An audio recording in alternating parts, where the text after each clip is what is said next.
ஹரிஷ் கல்யாண், அட்டகத்தி தினேஷ் நடிப்பில் Prince பிக்சர்ஸின் blockbuster படமான rubber பந்து வெற்றிகரமான 2வது வாரத்திலும் உங்கள் அபிமான திரையரங்குகளில். இன்னைக்கு நம்ம திரைவிமர்சன நிகழ்ச்சியில் இயக்குனர் கொரட்டாலா சிவா இயக்கத்தில் வெளியே வந்திருக்கிற தேவரா பார்ட் 1 படத்தை பற்றி பார்க்க போகிறோம். படத்துடைய ஆரம்பத்தில் டெல்லியை காமிக்கிறாங்க. டெல்லியில் வந்து 90s ஆரம்பிக்குது கதை. டெல்லியில் மத்திய உள்துறை அமைச்சகத்தை காமிக்கிறாங்க. அதில் அமைச்சர் உட்காந்துருக்காரு. அங்கே ரா ஆஃபீஸர்ஸ்லாம் உட்கார வச்சுக்கிட்டு ஒரு விஷயத்தை சொல்கிறாரு. அது என்னென்னா, நம்ம ஊரில் கிரிக்கெட் மேட்ச் நடக்க போகுது. அந்த கிரிக்கெட் மேட்ச்சுக்கு 4 நாட்டு தலைவர்கள் வர போகிறாங்க. அந்த நிகழ்ச்சியை சீர்குலைக்கிறதுக்காக தீவிரவாதிகள் திட்டம் போட்டுக்கிட்டு இருக்காங்க. அது இந்த தீவிரவாதி தலைமையில் தான் நடக்க போகுது. அவனை பிடிச்சி நடவடிக்கை எடுங்க அப்படின்னு சொல்லிட்டு உத்தரவு போடுறாரு. இப்போ ஒரு டீம் கிளம்பி தமிழ்நாடு ஆந்திரா பார்டருக்கு வருது. டெல்லியிலேருந்து கிளம்புன அந்த டீமு தீவிரவாதியை கண்டுபிடிச்சி சுட்டாங்களா இல்லையா அப்படி தானே கதையாக இருக்கணும். அந்த கதைக்குள்ளே இவங்க போகவே இல்லை. அங்கேருந்து கிளம்பி வந்துட்டு அந்த கிராமத்தில் வழக்கமாக தெலுங்கு சினிமாவில் கதை சொல்கிறதுக்குன்னு ஒரு பெருசு வச்சுருப்பாங்க, ஃப்ளாஷ்பேக் சொல்கிறதுக்கு. இதை நம்ம பல ரிவ்யூவில் சொல்லியிருக்கோம். படத்தில் ஹீரோ வந்து ஒரு பெரிய டானாக இருந்திருப்பார். இப்போ ஒரு அமைதியான வாழ்க்கை வாழ்ந்துட்டு இருப்பார். அவருக்கு பொண்டாட்டி பிள்ளை குட்டிலாம் இருக்காது. அவர் மட்டும் தனியாக தான் இருப்பார். ஆனால் கூட ஒரு பெருசு மட்டும் அழுக்கு சட்டையை போட்டுக்கிட்டு ஒரு அழுக்கு துண்டை போட்டுக்கிட்டு பேக் ட்ராப்பில் சுற்றிக்கிட்டே இருக்கும். அது காரை துடைக்கும், டேபிளை துடைக்கும்.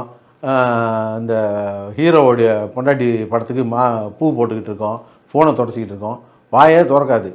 ஒரு முக்கியமான காலகட்டத்தில் அவர் எம்தபத்த மனுஷி தெளிச்சா அப்படின்னு சொல்லிட்டு அது ஃப்ளாஷ்பேக்கை ஓப்பன் பண்ணுறோம். அந்த மாதிரி ஒரு பெருசு கேரக்டரில் இந்த படத்தில் பிரகாஷ் ராஜை காமிக்கிறாங்க. அவர் அங்கே ஒரு மடம் மாதிரி கட்டி வச்சுருக்காங்க. அதில் ஒரு படிக்கட்டில் உட்காந்துக்கிட்டு தேவரா எம்தபத்த மனுஷி தெளிச்சா அப்படின்னு சொல்லிட்டு கதையை ஆரம்பிச்சிடுறாரு. தேவரா கதையை சொல்ல ஆரம்பிக்கிறாரு. அங்கே என்ன கதை அப்படின்னு சொன்னால், அது ஒரு 4 மலைவாழ் கிராமம் இருக்குது.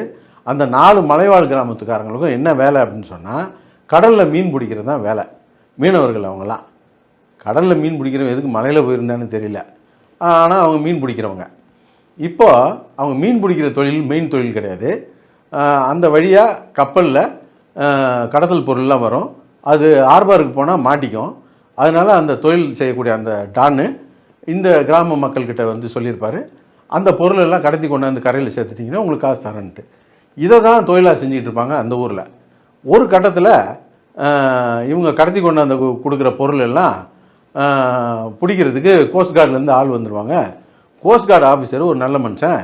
அவர் வந்து இவங்களை அரெஸ்ட் பண்ணிவிட்டு இவங்ககிட்ட சொல்லுவார், நீங்கள் கடத்தி கொண்டு போய் சேர்க்குற பொருள் என்ன பொருள் தெரியுமா?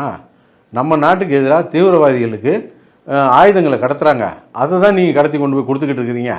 இது எவ்வளோ பெரிய ஆபத்து தெரியுமானோடனே இப்போ ஹீரோ தேவராவுக்கு இது விஷயம் தெரிஞ்சு இந்த 4 கிராம மக்களையும் இனிமேல் நம்ம இந்த தொழிலை செய்யக்கூடாது, இது இந்தியாவுக்கு எதிரானது அப்படின்னு சொல்கிறாரு. இதை வந்து இந்த 3 கிராம மக்கள் ஒத்துக்கலை. இதுக்கு பதிலாக இடையில தேவரா இருக்கிறதுனால இந்த தொழிலை செய்ய முடியாததுனால தேவராவை போட்டு தள்ளின்னு பிளான் பண்ணுறாங்க. அதுக்கப்புறம் என்னாச்சு அப்படிங்கிறத இந்த படத்துடைய கதை. இந்த படம் வந்து ஒரு பேன் இண்டியா படம்னு பிளான் பண்ணி பெரிய செலவு பண்ணி எடுத்திருக்காங்க. பார்ட் 1 தான் இப்போ வந்திருக்கு. பார்ட் 2லாம் பிளான் பண்ணியிருக்காங்க. இந்த மாதிரியான பெரிய பட்ஜெட் படங்களில் படத்தை காப்பாற்றணுன்னா ஒரு நல்ல ஸ்ட்ராங்கான வில்லன் கேரக்டர் இருக்கணும் இல்லையா? அதில் வழக்கம் போல் கோட்டை விட்டாங்க. சைஃப் அலி கான் தான் வில்லனை நடிச்சிருக்காரு. அவரை ஃபஸ்ட்டு பார்ட்லேயே போட்டு ஹீரோ போட்டுன்னு போட்டிடுறாரு. அவரும் ஹீரோவும் ஃப்ரெண்டாக எனிமையாக ஒன்றுமே புரிய மாட்டேங்குது. அந்த மாதிரி அந்த கேரக்டரை குழப்பி வச்சுருக்கிறாங்க. அதுக்கப்புறம் வந்து இன்னொரு ஜூனியர் என்டிஆர் படத்தில் வருவார். அவருக்கும் இவர் வில்லனா என்னன்றதே ஒரு பொருத்தம் இல்லாமல் போய்கிட்டு இருக்குது. ஒரு விஷயம் இந்த படத்தில் ஒர்க் ஆகிருக்கு. முதல் என்டிஆர் ஜூனியர் என்டிஆர் இருக்காரா இல்லையா அப்படிங்கிற மாதிரி கதை போய்கிட்டு இருக்கோம். அவர் ஒரு பெரிய மாவீரனாக காமிச்சிருப்பாங்க. அவருடைய மகன் வந்து இந்த ஜூனியர் என்டிஆரை ஒரு கோழையாக காமிச்சிருப்பாங்க. அவர் எதிர்த்தாலும் பயப்படுவார், எந்த ஒரு திறமையும் இல்லாதவர் அப்படின்னு காமிச்சிக்கிட்டே வருவாங்க. ஆனால் அது அப்படி இல்லை அப்படிங்கிறது வந்து கதையில் நல்லாவே ஒர்க் ஆகிருந்தது.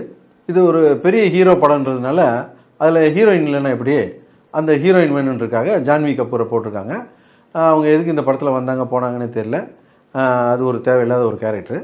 தெலுங்கு மசாலா படம்ன்றாலே நம்ம மூளையை கட்டி வச்சுட்டு தான் படம் பார்ப்போம். அதுக்கும் கேள்வி கேட்குற மாதிரிலாம் சீன் வச்சுருக்காங்க. ஃபைட் சீன்லாம் பார்த்தா ஒரு ஆளை பிடிச்சி தூணில் அடிக்கிறாங்க, கருங்கல் தூணில். அந்த கருங்கல் தூணு தான் உடையுது அல்லது அடித்து பவுன்ஸ் ஆகி திரும்பி தான் வர்றானே தவிர எந்திரிச்சு சண்டை போட்டுக்கிட்டு இருக்கான்.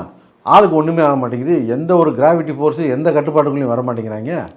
ஒரு படி மேலே போய் இந்த கடலில் கடத்தி கொண்டு வந்த கண்டெய்னரை பூரா மலை மேலே கொண்டு போய் அந்த கள்ளக்கடத்தல்காரன்ட்ட ஒப்படைக்கிறதுக்கு கொண்டு போயிருக்காங்க.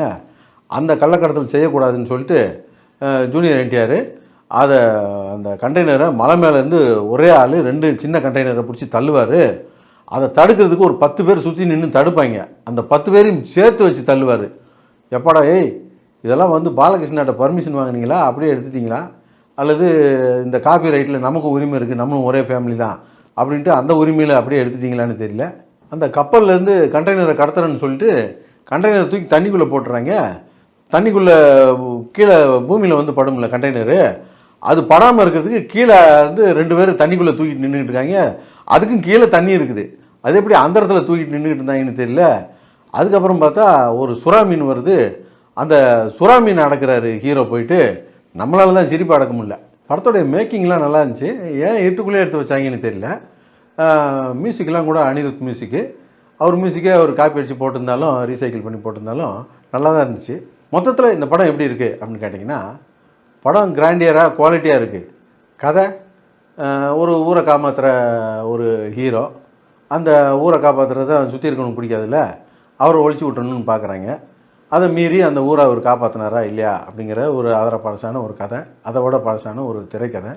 பிரில்லியண்ட்டாக இந்த சீன் இருக்குது அப்படின்னு சொல்கிறதுக்கு ஒரு சீன் கூட இல்லை. அடுத்தடுத்த சீன் இதுதான் வந்துடும் அப்படின்னு நம்மளே ஈஸியாக சொல்லிவிடுவோம். அப்படிப்பட்ட ஒரு படம். அதுக்கப்புறம் உங்கள் இஷ்டம். brought to you by the blockbuster hit movie rubber பந்து.